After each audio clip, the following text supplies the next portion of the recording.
Hi everyone, thank you very much for joining me for this tarot read. Alrighty guys, so we're going to jump on into it. We'll see what the cards have to say today. So I'll remind you guys too, this is going to be a general read. So it may or may not resonate with you. You might even find that sort of bits and pieces fit. That's just fine guys. Feel free to take whatever feels right and leave the rest. Let's see. Garden and the Gate.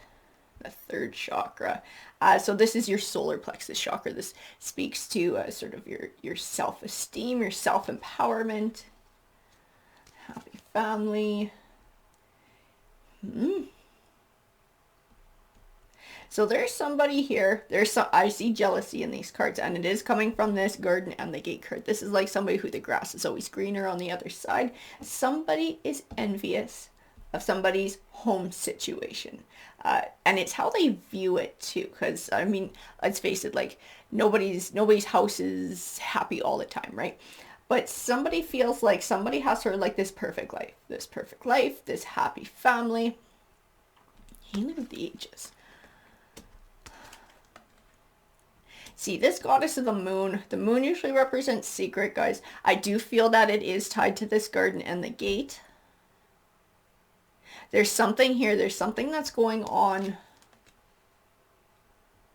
And I do feel like whoever this Garden and the Gate energy is, this is a negative energy. This is negative energy. It's also tied to this attachment card. It's tied to this goddess of the moon. This is somebody who's sort of behind the scenes. Like they're jealous of the life that somebody else has. They're jealous of what they view as like their happy family, their perfect home life, somebody who comes across as having a lot of self-esteem and self-empowerment. This other individual feels like that is definitely lacking in their life. They're lacking love. They're lacking this happy home life. They're lacking loving themselves as well. And I do feel this person's going to try and make trouble. I can feel that in the cards, like their ultimate end game here is to make trouble, to bring this happy home life down for somebody else, because somehow that's going to make them feel that, I don't know, maybe this is like a misery loves company kind of deal. So they figure if they help somebody else's home life go to shit, somehow they're going to feel better about themselves. The thinking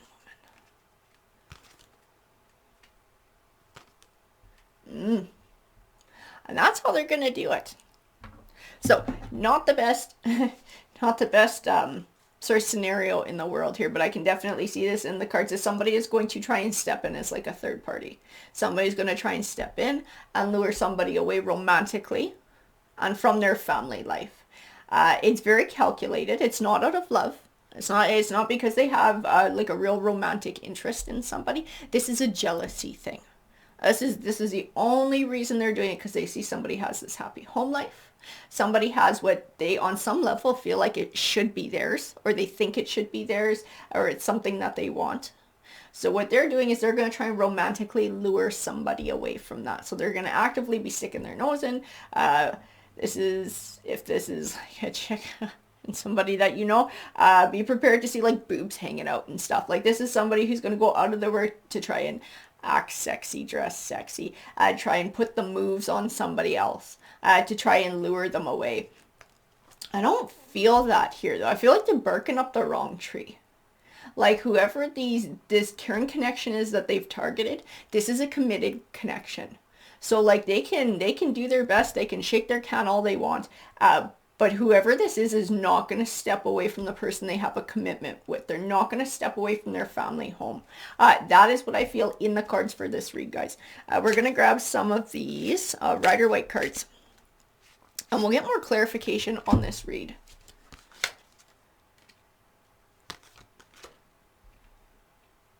So this is somebody who is alone. They are currently single. I feel like they've had lots of relationships, but they always go to shit. I also feel like these relationships are high drama.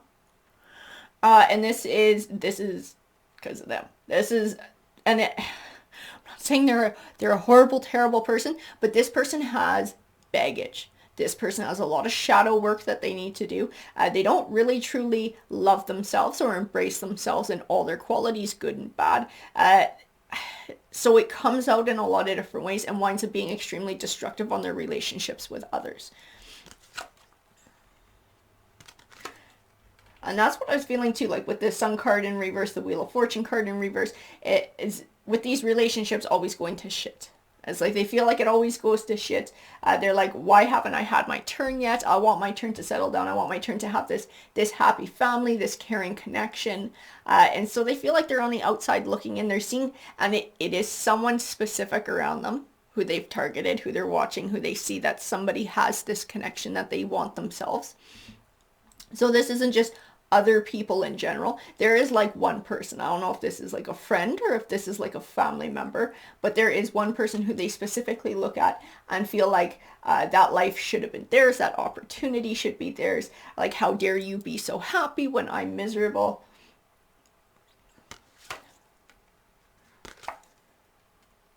And they might at some point have had feelings for that one person.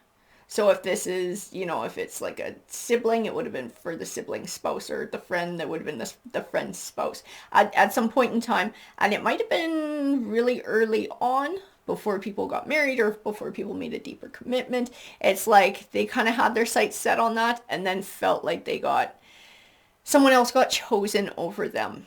Because I do feel like I keep getting this vibe from the cards, like, should have been mine, that should have been my life. I could have had that. That should have been for me. So they're pissed off that these other two people are together. Like, one of them should have belonged to them. But I don't feel a deep love there. Like, I don't feel love. I don't feel a genuine connection. This is more of what's going on inside this person, of their jealousy, of their feeling like this is lacking in their life. And somehow, if they can have this, it's going to bring fulfillment. But there's something else going on there, and it does have to do with their self-esteem, their self-love, or lack thereof. So even if they do have, a decent committed person come into their life, because of, and I feel like they probably have in their other relationships too, because of all the shit that they have going on, that shadow work they haven't done, it starts to manifest in ways that bring the relationship to the end. It sort of has it all going to shit. Do you feel like jealousy is a big part of that too? Jealousy is a big part of how they chase people away, getting like a really tight grip. Like, who are you talking to on your phone? Where you go? And they constantly calling people, that kind of thing. Because they're very insecure. That's why, because I keep feeling that like lower self-esteem. We don't love ourselves. There's no sense of sort of trusting in our own qualities that somebody else is going to recognize and want to stay put. And yeah. See, and I see in this Two of Pentacles too. This is part of what they're after. This is part of what they're cooking up. This is they're like juggling two different sides of themselves. So they're presenting themselves as either like a friend, like a family member, like a friendly, supportive person in this other person's life.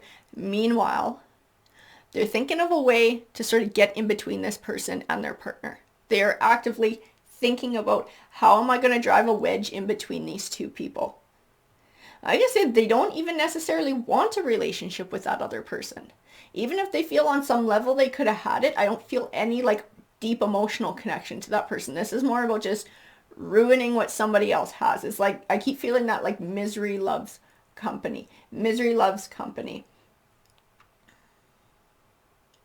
And this Eight of Wands, this is about communication. It is in reverse. This is tying into this Moon card. This is like secrets. This person is keeping how they truly feel and what their true intentions and ambitions are a secret. And they do present themselves, like I said, with this friendship.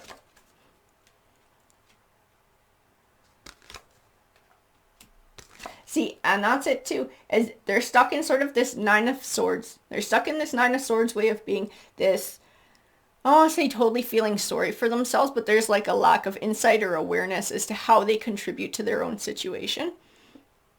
And sort of feeling like if they had this, that, or the other, it would just completely fix things. But it's that shit on the inside that has to get dealt with. And they are sort of, like I said, they're actively looking to drive a wedge in between two people. They're looking to bring about an ending for somebody else. Because they feel like they're out in the cold. They feel like their life is lacking in this in this caring connections. This isn't something that they have. This is something they view other people have, and they're extremely jealous. And there is a specific couple who they're trying to drive a wedge in between. They're trying to figure out how to do it. I do feel like part of that might even be trying to play these people against each other, and that might come into telling lies or exaggerating a truth, making comments like, they don't appreciate you, I could appreciate you, I can see that you're like this, I can see that you're like that, they don't understand you, like actively really trying to ruin their relationship.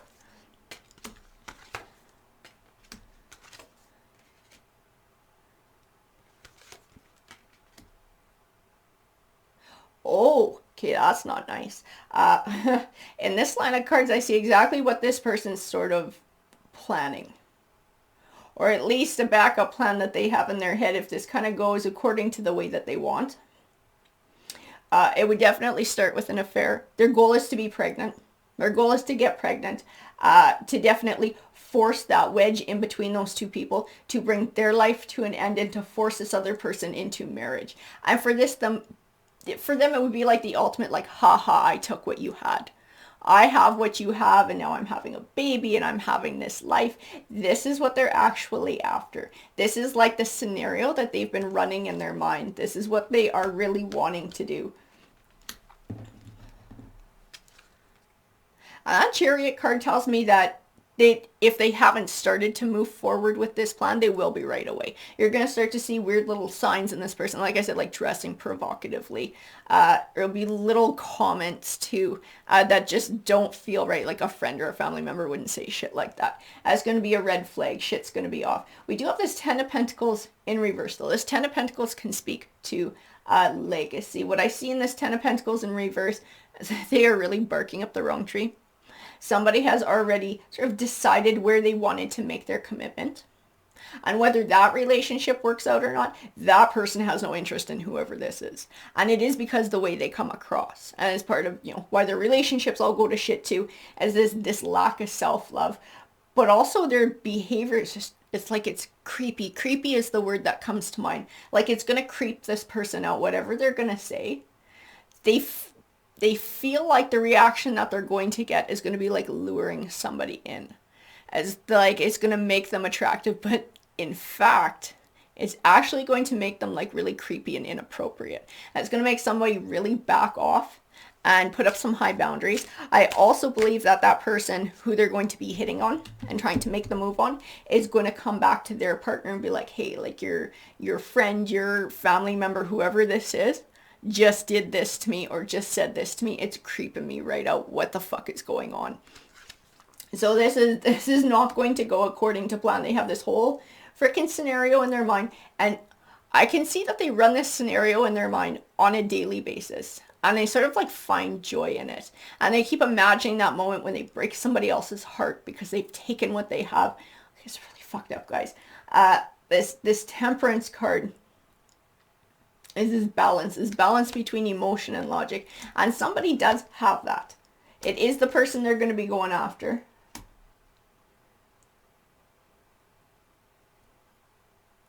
And it's like they can't see it. And that's why it's in reverse here. There's a dual meaning to it. It's like this person has no clarity of thought. They have no clarity of thought. Their emotions have completely taken over. They have sort of a skewed way of thinking. And somebody's really going to want nothing to do with them. They are going to be targeting somebody who has sort of like this Emperor energy. And that's why he's in reverse. The Temperance card is in reverse because he's going to be able to see through what's going on with this situation. He's going to know something's funky, something's weird. Like I say, he's going to get creeped out. He's going to get creeped out. It's going to feel really inappropriate. And he's going to feel very uncomfortable with what's going on. This is completely going to backfire on them. And it's actually going to cause people to cut ties with them. So not only is this Emperor is going to want absolutely nothing to do with them. Once the Emperor spills the beans to their partner is going to want to cut this person out of their life too. There may be a confrontation, but at the end of the day, one way or another, they're going to want to cut them out of their lives. And so like this person is trying to, in a messed up way, have this little happy home life. They have this little fantasy of how things are going to be going, but they have zero clarity in how it's actually going to play out. They kind of wind up being like this fool. And what they really need is a new perspective. So instead of focusing on somebody else's relationship and the life that they feel like somebody else has, because they feel like somebody has the perfect life. Nobody has the perfect life, but this is what they feel. This is their perception.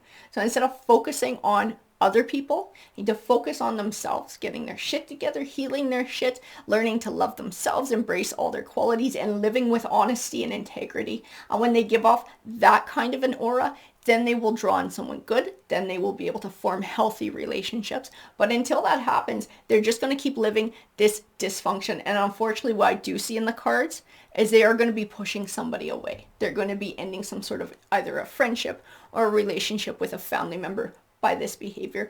We are going to draw a Moonology card. So this is going to be our energy card for this read. Oh, we had a big bunch. And I'm going to draw the one off of the top. Practice gratitude. That's a very good card to get for this read. And that does definitely apply to this garden and the gate energy. Like, this is a time to sort of step back and sort of look at yourself realistically, allow your good qualities to come shining forward, appreciate what you do have in your life, appreciate all those good and unique things about you, and to be able to embrace that and sort of let go of jealousy, let go of envy, let go of focusing on other people and sort of focus on yourself and building the type of life that you want. And that's where this person is going to find success. Alrighty guys, I hope that you enjoyed that read. If you did enjoy it, if you found value in it, please hit that like button or that subscribe button. It definitely helps the channel out. Have a great day guys. Take care.